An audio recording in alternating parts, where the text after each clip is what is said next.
Hi everyone, welcome to our channel. I am Bimal from How to Geek, and in today's guide video we are going to discuss a very trending topic, which is how you can get unblocked if someone has blocked you on Snapchat. But before we get started, if you are new to our channel, then do make sure to leave a like and subscribe, and without any further ado, let us get started.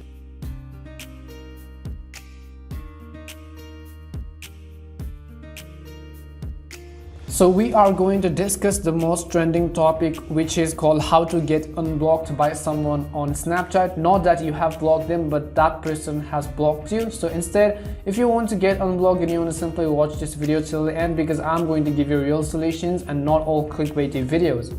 So what you want to do is, first of all, simply open your Snapchat account right over here, and let's say one of your friends has blocked you actually, and you want to go ahead and you want to search for that person's name. If that person's profile does show up, then maybe that person has blocked you or that person has deleted a Snapchat account. So there is only one or two ways to recover from this. Is that the first answer is that there is actually no any way that you can contact them on Snapchat if you have been blocked on Snapchat, because that is their right and their right to privacy and their right and their choice to message you or not, or to unblock you or not. Snapchat itself does not have any control on how it can make other person who has been blocked get unblocked on Snapchat automatically. So don't go and look for these solutions. The best way to contact this person is that if you have any other social media, if you have the number, if you have any other contact emails or Instagram or Facebook, any other thing which you want to contact them, and then go ahead and try to ask them to unblock you from them, because automatically on Snapchat there is actually no any option, or unfortunately this is the truth of this video.